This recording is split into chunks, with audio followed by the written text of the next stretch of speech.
Ողջույն, դուք դիտում եք Civilnet podcast-ը, տաղավարում հյուրընկալել եմ բոլորին դեմ եմ շարժման անդամ Միքայել Նահապետյանին։ Ողջույն Միքայել։ Ողջույն։ Շնորհակալ եմ այս հնարավորության համար։ Շնորհակալություն։ Միքայել, ձեր քաղաքական ճանապարհը բավական հետաքրքիր է, սկզբից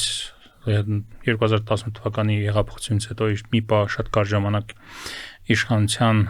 մեջ էիք, հա, կառավարությունում էիք աշխատում, հետո քո քաղաքացու որոշում սոցիալ-դեմոկրատական կուսակցության անդամ էիք, ղեկավար կազմի մաս, իսկ հիմա որոշել եք այս նոր բոլորին դեմ են շարժման անդամ դառնաք։ Ընդհանրապես այդ ժամանակ ինչ որ պահ եկավ ձեր մոտ, որ կուսակցությունից հետ գնացիք շարժում, հա։ Ինչ շարժում է սա եւ ինչու է ընտրված այս անունը բոլորին դեմ եմ։ Շնորհակալ եմ հնարավորության համար։ Ուրախ եմ լինել ձեր տաղավարում։ Իմ այդ ամբողջ ճանապարհը, որ վկայակոչեցիք, մի հատ ընդհանուր գիծ ունի բոլոր նախորդ կետերը, հաջորդների ու այդ թվում էս կետի հետ, դա փոփոխությունների ու ժողովրդավարացման ձգտումն է Հայաստանի համար։ Ու այս շարժումն էլ փոփոխությունների ու ժողովրդավարացման մասին է։ Ու իմ ուղին այդտեղ շատ փոքր նշանակություն ունի, որովհետև մեզ շատ տարբեր ճանապարհներ են բերել այս նույն կետին։ Ես նկատի ունեմ շարժման անդամներին եւ այն մարդկանց, ովքեր հետո կանդամակցեն շարժմանը։ Շատ տարբեր պատմություններ ու կյանքի ուղիներ են բերել այս կետին, որ մենք եկել ենք այս բոլորիս համար ընդունելի, հասկանալի որոշմանը ու ճանապարհին։ Բոլորին դեմ եմը քաղաքական համակարգի փոփոխության ուղերձով քաղաքական շարժում է, որը ընտրությանը մասնակցելու բոլորին դեմ քվեարկելու ճանապարհով քաղաքական համակարգի 3 կարևորագույն փոփոխություն անելու ուղերձ է տալիս քաղաքացիներին։ Այդ փոփոխությունները հետևյալն են. Առաջին, հանել կայուն մեծամասնության արատավոր նորմը, որը բոնուսներ է տալիս իրականում մեծամասնություն չստացած ուժերին արհեստական մեծամասնություն կազմելու ու իր հետևից շղթայական ավերում ամբողջ քաղաքական ու պարլամենտարիզմի տրամաբանությունը։ Երկրորդ, իջեցնել անցողիկ շեմը մինչև 1%-ի, որպիսի նոր իդեաները, նոր միավորները, նոր քաղաքական միտքը հնարավորություն ունենա լինելու պարլամենտում մեր 30 տարվա պատմությունը ցույց է տալիս, որ ոչ մի նոր բան եւ ոչ արհեստակցին միավորում շանս չի ունեցել այդ շեմը հատելու։ Մինչև քանի տոկոս ներողություն, անցողիկ շեմը 1%։ Կուսակցությունների ու բլոկերի համար, բոլորի համար։ Այո, հարթ տոկոս ենք առաջարկում։ Տեսեք, բլոկ կազմելու իմաստ չկա, եթե մի падգամավոր ես ունենալու բլոկի քաղաքական շարժարիթը որն է։ Բլոկ այդ ժամանակ բլոկները կունենան արդեն իսկապես քաղաքական միավորման տրամաբանություն, ոչ թե էլեկտորալ աճպարարության։ Եվ երրորդ փոփոխությունը մենք ուզում ենք ավելացնել բոլորին դեմ եմ քվյաթերթիկի տարբերակ, որպիսի քաղաքացիները կարողանան հետագա բոլոր ընտրություններում այս մեծ ընտրանուց, որը կձևավորվի ցածր անցողիկ շեմի կայուն մեծամասնության բացակայության պայմաններում, եթե էլի ունենան դժգոհություն այդ քաղաքական համակարգից, կարողանան գործուն միջոց ունենալ այդ մարդկանց պատասխանատվության կանչելու եւ այդ մարդկանց համար տեսանելի խնդրեմ ստեղծելու, որին նրանք չարձագանքել չեն կարող, որովհետեւ հիմա գոյություն ունեցող մոդելում բավարար ընդամենը զզվեցնել բոլոր քաղաքացիներին, նրանք չգան ընտրության եւ սեփական ընտանիքի անդամների քվեով կարաս դառնաս երկրի ղեկավար։ Հա, հիասթափության եւ ապաթիայի պայմաններում։ Լավ, եւս մի հարց անվան հետ կապված։ Սա կուսակցություն է դառնալու։ Ես ճիշտ եմ հասկանում, վերջը։ Սա ինքնալուծ արվող կուսակցություն է, որի համագումարը փետրվարի 1-ին ենք անում, ստանալու գործիք միջոց, որ ընտրություններում այս օրակարգը ներկայացված լինի։ Ընտրություններից հետո հաջող արդյունքի դեպքում մենք լուծարելու ենք կուսակցությունը, երբ որ գործը շատ լավ, դրանք անդրադառնանք։ Այնուամենայնիվ, հիմա ինչ որ կարծես քաղաքական թրենդ է դարձել, բոլորը շարժումներ են ստեղծում, որ հարցնում ես ինչու կուսակցության չեք գնում դեպի կուսակցականացման դաշտ, տարբեր մեկնաբանություններ են բերվում, բայց շարժումը մնում է։ Որն է պատճառը շարժման этаպում սկսել այսպես տեղապտույտի մեջ գտնվել։ Ես ուրիշների փաստարկներին չեմ ուզում հիմա անդրադառնալ։ Դուք ինչի եք շարժումից սկսել։ Մենք ինչի ենք արել։ Կուսակցությունը ունի երկու կարևոր առանձնահատկություն, նույնիսկ 3 կարևոր առանձնահատկություն։ Առաջինը, կուսակցությունը ուզում է կայուն, առնվազն հնգամյա իշխանություն ստանալ։ Մենք դա չենք Ձգտում ուզում։ է իշխանություն, այո։ Մենք 100-օրյա իշխանություն ենք ուզում, այս բացառապես այս փոփոխություններն անելու նեղ օրակարգով։ Երկրորդ, կուսակցությունը ունի գաղափարախոսական ընդհանուր կուրդերույթներ, որին անդամակցող բոլոր անդամների համար դա պետք է ընդհանուր լինի։ Մենք այս process-ի անդամներով, մասնակիցներով չունենք լայն օրակարգի շուրջ լայն պայմանավորվածություններ, հարկային քաղաքականություն, անվտանգություն, բանակի ռեֆորմներ, այդ դրույթների շուրջ ինչ որ սահմանափակումներ չունենք դրած իրար առաջ, որ այ եթե մենք այստեղ համաձայն չենք կարող միասին այս դեմոկրատիզացիայի գործը անենք։ Մինչդեռ կուսակցությունը դա պիտի ունենա։ Եվ երրորդ կարևոր բանը, որ ունի կուսակցությունը,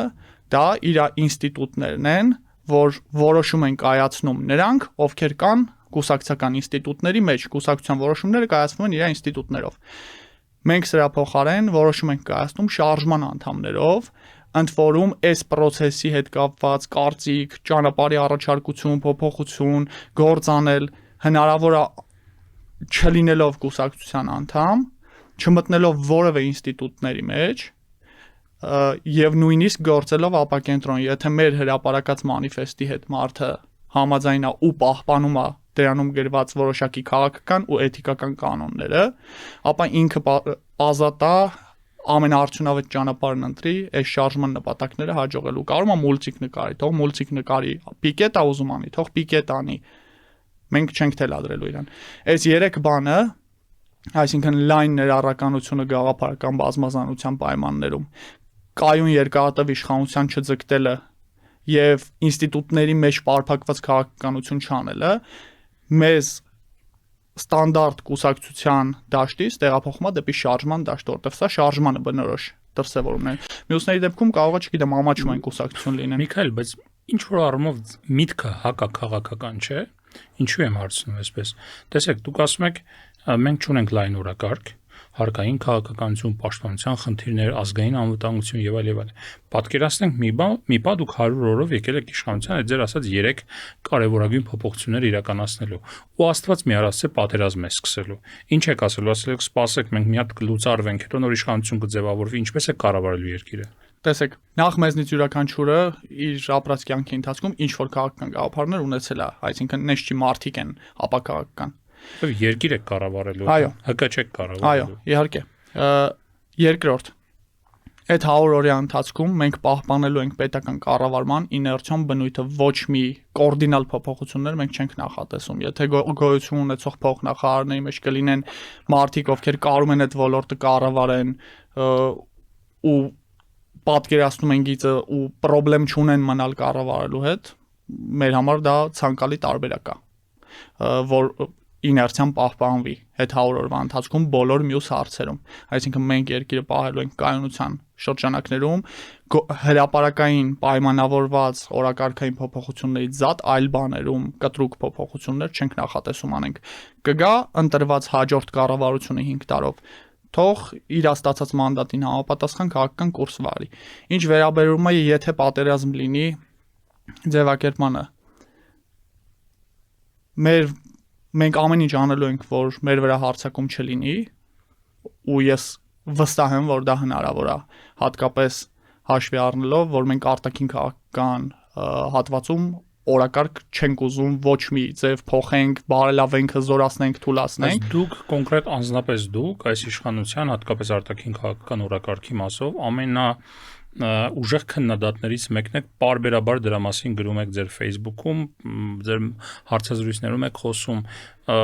ինչպես չեկան, այսինքն այդ 100 օրվա ընթացքում մորատորիում է դրվելու, ոչ մի բան չի փոխվելու։ Այո, ընդ որում փաստ չի, որ գործադիր կառավարումը ես եմ անելու, փաստ չի, որ ես առհասարակ պետական կառավարման համակարգում լինելու եմ,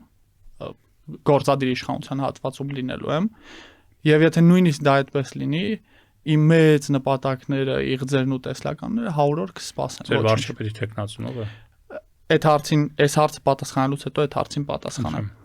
Եթե մեր վրա այնուամենայնիվ այս բոլոր զգուշավորություններով, ողջամտությամբ հանդերձ հարձակում լինի, մենք պաշտպանելու ենք երկիրը։ Եթե կա քաղաքական ուժ, որ այլ պլաններ ունի, կարա կանոնները ասեք, մարդիկ իմանան, որ կան քաղաքական ուժեր, որ այլ պլաններ ունեն, բացի այդ հարձակման դեպքում չեն պատրաստվում պաշտպանեն։ Եվ եւս մի կարևոր բան, որ ես կուզենամ ասեմ, ես առումով, որովհետև սա քարոզչական թեզ է, էլի դառնալու, բա որ ձեր վրա հարձակվեն, որևէ քաղաքական ուժ երաշխիքային կտրոն չունի, որ իր առաջարկած փոփոխությունների դեպքում էսկալացիաներ հնարավոր չեն, ոչ մեկ երաշխիքի կտրոն չի բերելու։ Եվ քայլեր կան, որոնք կարող են բարձրացնել դրա հավանականությունը, քայլեր կան, որոնք մենք այդ բոլոր քայլերից ձեռնպահ ենք մնալու, մեր խնդիրը մեր քաղաքական եւ ընտրական համակարգի փոփոխությունն է։ Մնացած բոլոր հարցերում մենք համաձայնեցված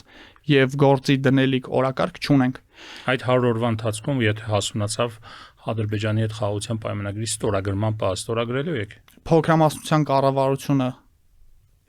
արտաքին քաղաքական գործընկերների տեսանկյունից լուրջ է, որ կարա այտենց օրակարգ տանի պարլամենտ ու անցկացնի։ Չէ, դուք եթե մեծամասնություն լինեք։ Եթե մեծամասնություն լինենք, մենք կխնդրենք իրենք կսպասեն, որպեսզի խաղաղությունը հուսալի լինի։ Այսինքն նոր ընտրություններից հետո։ Այո, 5-ամյա կառավարություն, որը այդ ստորագրության իմպլեմենտացիայի ողջ քաղաքական պատասխանատվությունը կկրի։ Ես չեմ կարծում, որ աշխարհացուն ժամանակ է 3 ամիսը, որ բան ասեն, վայ չէ, հենց հիմա է պետք, թող քաղաքականության մեջ մի ասեք, քաղաքականության մեջ կարող են լինել պահեր, որ եթե պահը կորցրեցիր, կարող է էլ հետո չվերականգնես։ Ես կարծում եմ մեր մոտ կստացվի դրանից բխող բոլոր հետևանքներով։ Ես կարծում եմ մեր մոտ կստացվի հետաձգել այդ պահը 100 օրով, հատկապես որ մենք տեսնում ենք, որ դրա հնարավորությունը այսօր գոյություն ունեցող տարբեր process-ների ընդ որում մենակ հայաստանյան process-ի մասին չի խոսքը, այդ հետաձգումները մի քիչ սպասենք, այս process-ից հետո անենք, լայն կիրառվում է, այդ թվում մեր հետ կապված բանով, բայց ես մի հատ եմ ուզում բան անեմ, որովհետև այդ պատերազմի թեզը անընդհատ կիրառվելու է փոփոխություն ուզող մարդկանց հասցեին։ Իշխանությունը սիրում է էլի այդ թեզը կիրառել։ Եթե հավատանք իրենց քարոզչական նարատիվին, մի շաբաթ 10 օր առաջ բան հոգեխանգարմունքի երեկույթ էին կազմակերպել, Ռուսաստանը պատրաստվում է հարձակվել Հայաստանի վրա։ Այդ кейսի դեպքում, ասենք հիբրիդային հարձակում եւ այլն։ Նույն հարցը կարելի է իրանց տալ, բա որ պատերազմ լինի։ Հենց որ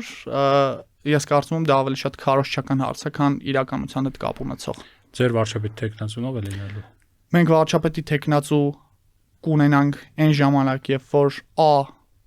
արդեն հստակ լինի, որ մենք վարչապետի տեխնացու առաջադրելու կարիք ենք ունենալու, եւ այն ժամանակ, երբ որ շարժումը բավականաչափ ընդլայնված կլինի, որպեսզի մենք վստահ լինենք, որ ընտրվող տեխնացուն հնարավոր ամենալայն ընտրանքից է ընտրվել, շատ մարդկանց մեջից է ընտրվել եւ շատ մարդկանց կողմից է ընտրվել։ Այսինքն փետրվարի 1-ին որ լինի ձեր, այսպես ասած, համագումարը կուսակցության, այդ ժամանակ հստակություն չի լինելու վարչապետ տեխնացիան առումով։ Մենք դա կանենք այն ամենավերջի եզրագծին, երբ որ պետքա այդ հարցով որոշում կայացվի, որպեսզի շարժման ամենալայն կազմով դա տեղի ունենա, ոչ թե մենք մի 300 հոգով, 400 հոգով բան որոշենք, մարդկանց փաստի առաջ կանգնացնենք։ Այսինքն մինչև ընտրությունները, բայց այնուամենայնիվ դա պետք է տեղի ունենա։ Ճիշտ եմ հասկանում։ Ես չեմ կարծում, որ դա պարտադիր է։ Մինչև ընտրությունները մենք պետք է ունենանք նախընտրական ցուցակ իր տարբեր համարներով։ Լավ, ինչու եք ընտրել այս 3 խնդիրները։ Հանրապետությունում կան 1000 այլ խնդիրներ, որոնք եւս կարեւոր են խաղաղության խնդրից, անվտանգության հարցերից սկսած մինչեւ, չգիտեմ, տարբեր այլ հարցեր։ Ինչու նոր ընտրություններ, շեմի իջեցում եւ կայուն մեծամասնության վերացում։ Ինչու այս խնդիրները։ Ձեր նշած բոլոր շատ կարևոր խնդիրները կարոտ են քաղաքական լուծման եւ այնպիսի քաղաքական լուծման, որի արդյունքում հասարակության 80%-ը իրան երկրից դիստանցավորված չի զգա։ Այսինքն դա կլինի լուծում, որը հասարակությանը առողջացնում ու առաջատանում։ Այն թե այդ քաղաքական որոշումները ոնց են կայացվում, դա քաղաքական համակարգի արմատից է գալի։ Մենք չունենք որոշումներ կայացնելու արդար ու հանրայնորեն վստահելի մեխանիզմ իդեմս ընտրությունների, որ ապացուցվում է նրանով, որ մարդկանց 60%-ից ավելին առհասարակ անհաղորդ է սպասվող ընտրական փոփոխություններին։ Եվ այդ պայմաններում ձեր ասած այդ շատ կարևոր հարցերով է որոշելու։ Նա որ ասենք հասարակության 18-20%-ի համաձայնությունն է ստացել դա անելու։ Ամբողջ ընտրողների։ Այո, բայց իր կայացրած որոշման հետևանքը չընտրողներն են գրելու։ Այո, շատ հաճախ։ Եվ հատկապես ելնելով այդ կայուն մեծամասնության նորմի գոյությունից, նույնիսկ պարտադիր չի, որ ինքը մասնակցողների մեջ մեծամասնություն ստանա, որտեղ իրան բոնուս կտան, որ ինքը մեծամասնություն ունենա։ Այդ պայմաններում հասարակությունը գնալով բևեռացվում է, քաղաքական ուժերը գնալով հասարակության խնդիրներից ավելի հեռու եւ միմյանց համար վարվող քաղաքականություն են ունենում, ասենք ես քաղաքականություն եմ վարում իմ մրցակցի համար, ինքը իմ համար։ Բայց խնդիրների լուծումը անընդհատ հեռանում է։ Այդ խնդիրները պետք է լուծել եւ դա լուծելու համար մենք նախաձեռնում ենք քաղաքական համակարգի կանոնների այնպիսի փոփոխություններ, որոնք հնարավոր է անել կարճ ժամանակում, որոնք անհրաժեշտ է անել, որպեսզի բազային հիմքեր ստեղծվեն քաղաքականության։ Դրանից հետո այդ շատ կարևորագույն հարցերի հետ կապված թե մեր շարժման մեջ ներգրավված մարդիկ իրավունք ունեն դիրքորոշում ունենալ, թե մեր շարժման մեջ չներգրավված։ Հասկանալի է, այնուամենայնիվ այսօր կարելի է տարբեր սոցիոլոգիական հարցումներից ելնելով ասել, որ բոյկոտը ամենատարածված վարքագիծն է, որ հասարակության մեջ կա, մոտավորապես 60-62%-ը այդ դիրքորոշումն ունի հասարակության մեջ, որևէ մեկին չի ցանկանում տեսնել, չի ցանկանում ընդհանրապես գնալ ընտրությունների եւ այլ եւ այլ։ Եվ այս առումով ուրեմն բոլորին դեմ եմ շարժումը կամ չգիտեմ անվանումը ընտրելիս հենց այդ կանխավորը վարկածով եք առաջնորդվել, որ քանի որ կա մեծ ապաթիա, ապա պետք է այդ մարդկանց տալ հնարավորություն արտահայտել իրենց դիրքորոշումը բոլորին դեմ, այսինքն իրենք խողովակ իրենց քաղաքական տրամադրությունները արտահայտելու այս պահին չունեն։ Չեն տեսնում որևէ մեկին, որոնց միջոցով կարտահայտեն։ Հիմա փորձում եք դառնալ այդ խողովակը, այսպես ասած, եւ իսկապես կարծում եք, որ միայն անվանումը եւ հռետորաբանությունը բավական է, որպեսզի հասնեք այդ 60-61%-ին։ Տեսեք, մենք փորձառու ընտրողներ ենք, ովքեր տեսել են, որ գոյություն ունեցող համակարգի պայմաններում լավներ փորձառու ընտրողներ ենք։ Իմ տերմինը չի, ընկերներից մեկն է հեղինակը։ Մենք փորձառու ընտրողներ ենք, ովքեր տեսել են, որ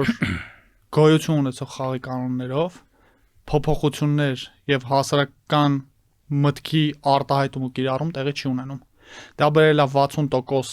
ապաթիայի պլյուս, ասենք մի 20% էլ ձայների փոշիացման, մարդիկ ովքեր տարբերվող կարծիք ունեն այս ատելության թնդանոթներից, դուրս են մնում քաղաքական որոշումների կայացումից։ Եվ որպես փորձառու ընտրողներ, մյուս փորձառու ընտրողներին, որոնք նույնիսկ արդեն այնքան փորձառու ընտրողներ են, որ դադարել են մասնակցել ընտրություններին, առաջարկում ենք կազմել դաշինք, միավորվել, գնալ փոխել քաղաքական համակարգի կանոնները, որպեսզի մեր ձայնը ու մեր որոշումները ազդեցություն ունենան, հետո ընտրել գաղափարներ, ընտրել քաղաքական ծրագրեր, ընտրել երկրի ապագա։ Էսա այն ինչ մենք ուզում ենք անենք։ Բոլորին դեմ եմ անվանումը եւ մեր ուղերձն ու պայմանավորվածությունն այդ մարդկանց հետ միասին եւ մեր նպատակն է որպես ապագայում ունենալիք գործիք մահակ լկտիացող քաղաքական համակարգի դեմ եւ մեր իրար ճանաչելու նշանաբանն է փաստորեն, եթե հարցը մարքեթինգային տեսանկյունից եք դուք տալիս։ Բայց ինչպես իսկապես կհաջողվի հասնել այդ 61%-ին։ Դա աշխատանք է, որի համար մեզ պետք են հազարավոր ձեռքեր, հազարավոր ուղեղներ։ Մենք այս պահին արդեն եթե կայքը թարմացնեմ, ենթադրում եմ 400-ի շեմա անցած կլինենք անդամակցողների։ Մեզ պետք է այդ թիվը էապես շեշտակի մեծացնել, հասնել բոլորի ընտանիքներ, բակի տաղավարներ, մարզասրահներ, փաբեր, ակումբներ ամենտեղ ու մարդկանց ասել, որ շանս կա լինելու բոլորին դեմ, շանս կա բերելու փոփոխություն ու այլևս չապրելու այնպես, ինչպես մենք ապրել ենք։ Եվ ես երաշխավորում եմ, որ այս փոփոխությունները երբ որ տեղի ունենա, ընդ որում դրա տակ նաև գիտական բաներ կա, ոդքասթի ֆորմատը հիմա դժվար թույլ տա խոսանք նաև այդ տեսական կտորից, երբ որ քաղաքացիների ձեռքին գոյություն ունենում մահակ, որով ինքը ամբողջ քաղաքական համակարգին կարա պատասխանատվության կանչի, քաղաքական ուժերի վարքը եւ պրիորիտետները խիստ փոխվում են։ Մենք այդ մահակ կարանք մի 6 ամիս լինենք։ Այդ մահակը լինելու է բոլորին դեմ քվյաթերթիկը։ որը մենք կմցնենք, երբ որ կազմենք այդ 100-օրյա կառավարությունը։ Հետո կինքնալուծարենք կուսակցությունը, բայց մահը կմնա մարդկանց ձեռքում։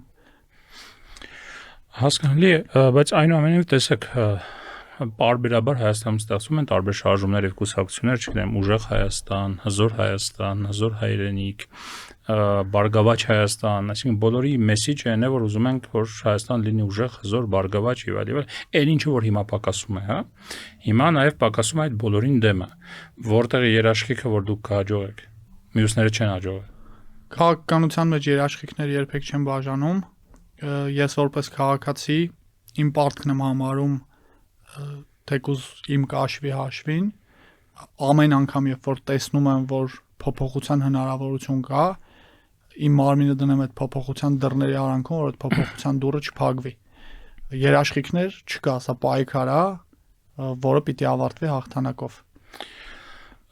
Այնուամենայնիվ կա այսպիսի կարծիք էլ, որ նման շարժումներ ձևավորելով դրանք գալիս են որոշակի ընտրազանգվածի ձայներ են տանում, չգիտեմ, 10 մանդատ են ունենում, 5 մանդատ են ունենում ապագա խորհրդարանում եւ այս ապացիայի ելի պայմաններում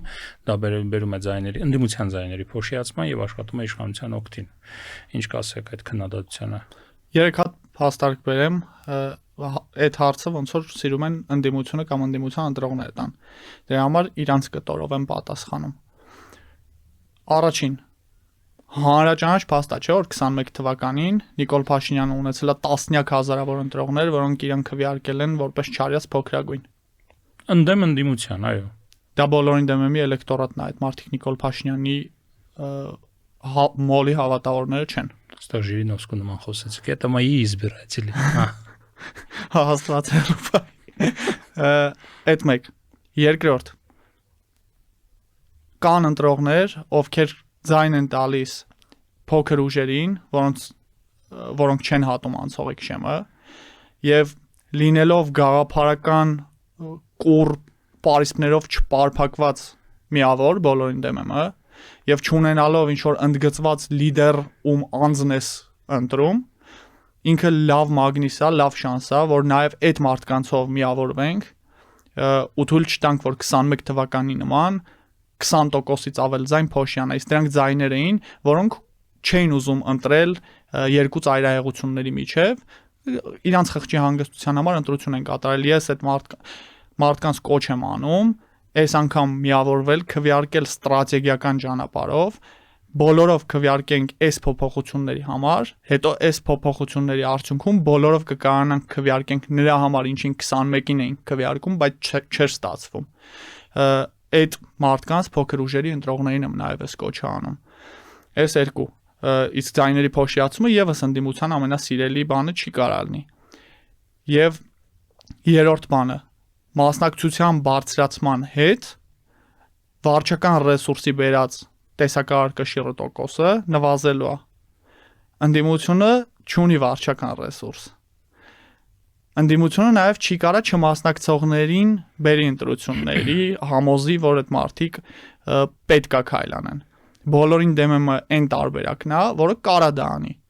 Հիմա այս 3 արգումենտներին կամ թող հոդաբաշխ հակափաստարկ բերեն, կամ թող շարունակեն իրանք ձայները պաշտպանել բոլորին դեմից։ Իշխանության մեջ դուք բարձր չունեք դաշնակիցների, նկատի ունեմ իշխանությունը ձեր դաշնակիցը չի։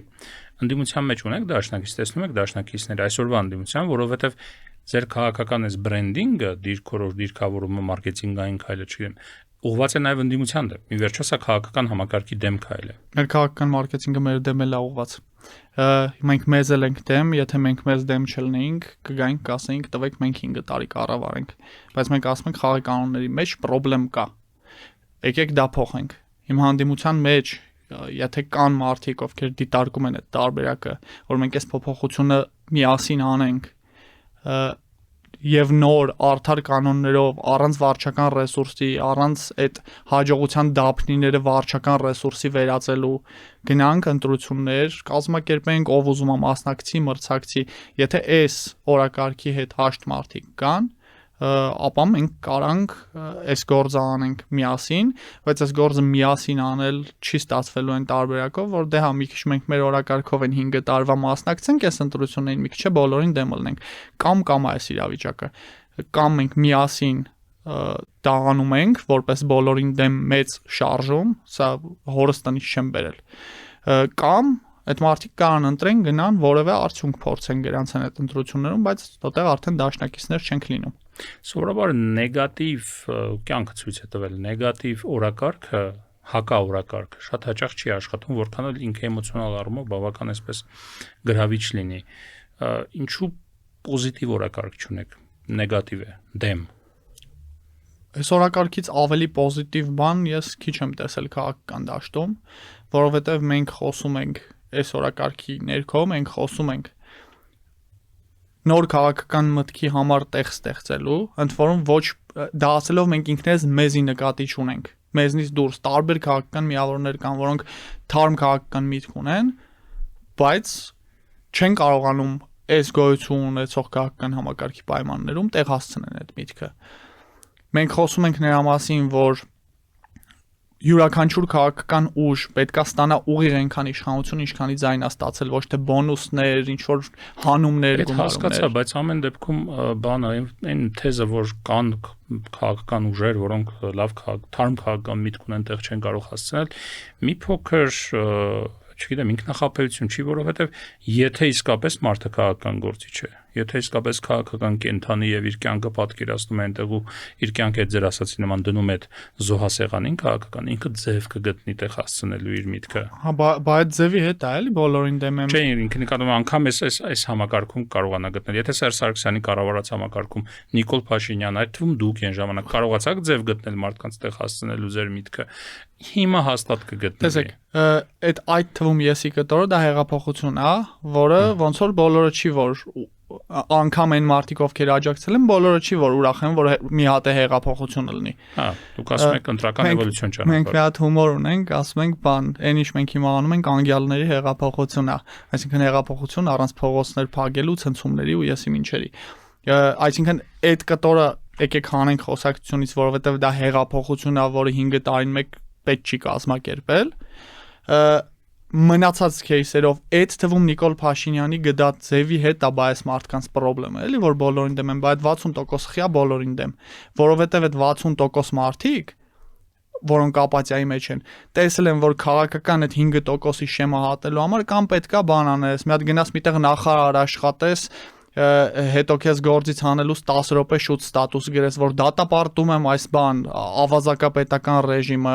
կամ պետքա իրար հետ կապ չունեցող, ասենք բան, մեկը մեկին ձերբակալելա, հիմա իրար հետ դաշինք են կազմում, կամ պետքա ինչ որ այլ մեղքի տակ մտնես, վարիանտ չկա այս քաղաքական համակարգը ծակելու ընդունելի ու նորմալ ճանապարհով։ Այդ է պատճառը, բայց քանի որ այդ 60%-ը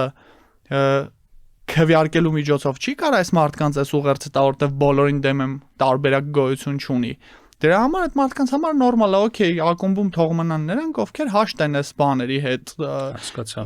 երեկոյան հաճույքների հետ։ Միքայել, եթե չեք ստանում մեծամասնություն, այլ ստանում եք 20-30 մանդատ կամ չգիտեմ 15 մանդատ, ինչ եք անում դրա հետ եւ չունեք այդ հնարավորությունը կազմել կառավարություն, իրականացնել ձեր ծրագիրը։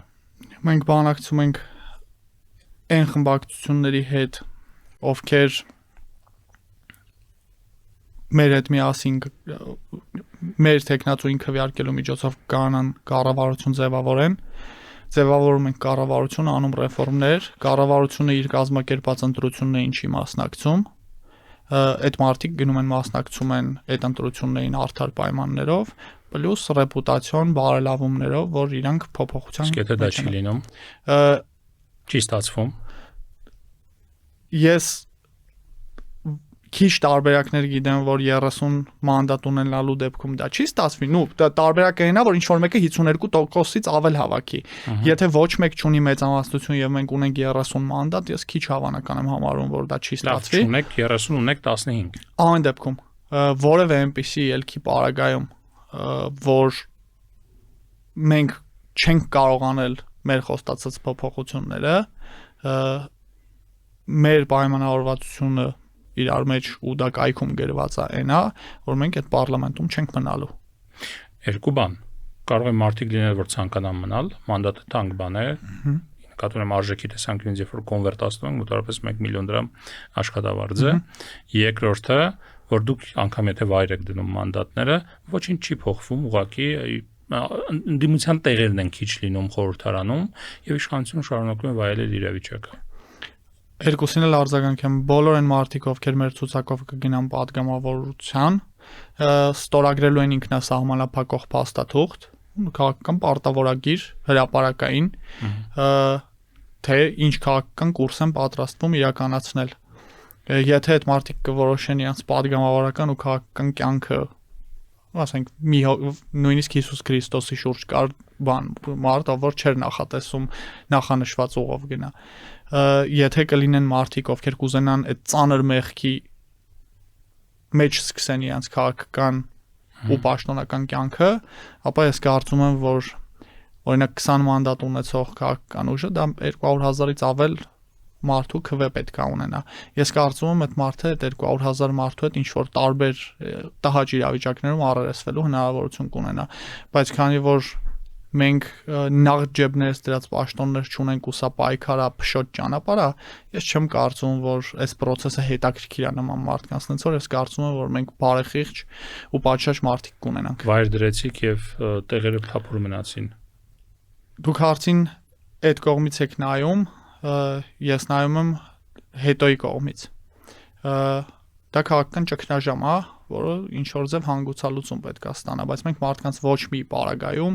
չենք խաբելու իրանց բողոքը ու փոփոխության պահանջը չենք ծառայել։ Ինչու՞ով է դա քաղաքական ճգնաժամ 15 մանդատ թափուր է մնում, դա ինչու՞ով է։ Ինչ են անելու ուրիշ չանցած քաղաքական ուժ են բերելու տեղներս լրացնել։ Վրաստանի չգիտեմ օրենսդրական նրբությունները ճիշտ ասած, բայց օրինակ կարող է Վրաստանի պարլամենտի նման լինել, իշխանությունը աշխատում է, ընդդիմություն չկա։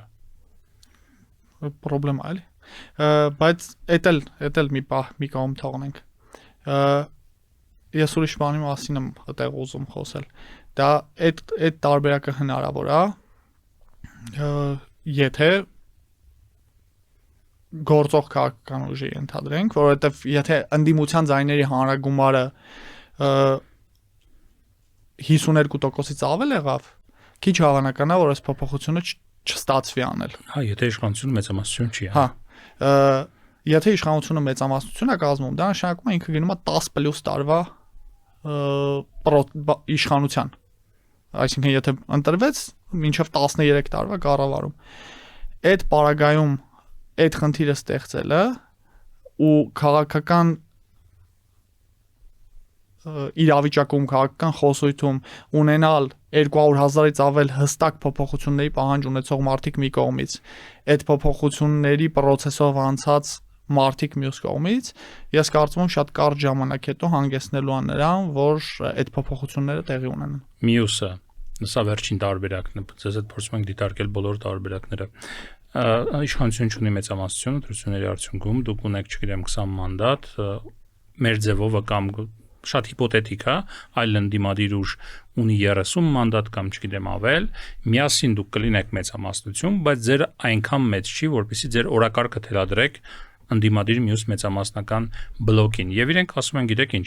մենք ձեր ասած 100 օրվա հետ համաձայն չենք, մենք ուզում ենք իշխանափոխություն, բայց եկեք մեզ հետ միացեք, լինենք կառավարություն, այ չգիտեմ, դրանից հետո կյանքը կլինի քաղցր, ապրուստը ջրի, ամեն ինչ լավ կլինի եւ այլ, դուք կգնաք այդ քայլին, թե ոչ։ Ոչ։ Մենք մեր ընտրողներին